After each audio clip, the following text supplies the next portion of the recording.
I have a record. This is record over rhetoric, and I have a record of doing what I say, and my opponent has no record. If that's the experience that he's offering, I don't think that's the one that our voters want. The candidates for Pennsylvania's 18th Congressional District went head-to-head today right here in our studios. Republican Rick Saccone and Democrat Connor Lamb are competing in a special election next month. Now, today's debate was a chance for both candidates to take a stand on issues and to try to reach out to voters. Political editor John Delano was one of the questioners. He joins us live now in the studio with more. John? Well, Stacey and Susan, I admit it. I enjoyed this debate and the chance to ask questions along with Ken Rice and Lynn Hayes Freeland. But the test of a good debate is whether it helps voters figure out who to support. With polls showing a close election on March 13th, this debate could help do just that. Republican Rick Saccone and Democrat Connor Lamb are hardly household names to most voters in the current 18th Congressional District.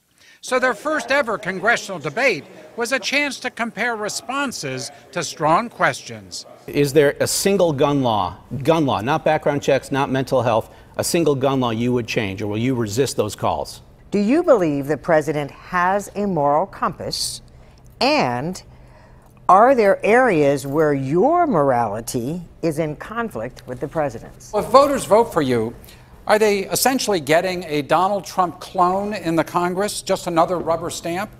More than a dozen questions were posed to the candidates, like the abortion issue and separation of church and state. I do believe that life begins at conception. I've always believed that, and I believe it in all cases. However, I also believe in the separation of church and state. And what we're running here is Congress, not Cardinal. I don't believe that my personal religious beliefs should dictate the legal rights of women all over this country. I do believe in the separation of church and state, but that has been misconstrued to mean that God has to be sanitized from our public life. Look, our national motto is "In God We Trust." It is a Pennsylvania history story. If you haven't looked it up, look it up, ingodwetrustpa.org. Go see the history of it. It was started by our 13th governor. On the issue of Russian meddling in the U.S. elections, Lamb noted this about Saccone. You know, he and I both served in uniform, but it seems like we learned very different lessons from our service. What I learned is that we have to protect our people and our way of life here at all costs. That prompted this response. I object to what my opponent just said.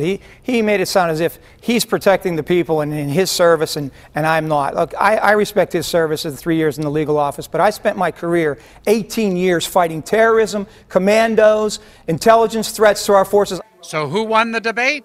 I thought I won the debate. I thought that my level of experience and background and knowledge, again, it's record over rhetoric. I don't know. I guess the viewers will decide. I think it's much more about being able to speak the truth to our people. Well, you can certainly judge for yourself by watching the debate. I found both candidates to be intelligent, sharp, and on their messages. The question for voters is, did they deliver the message you want to hear? Susan?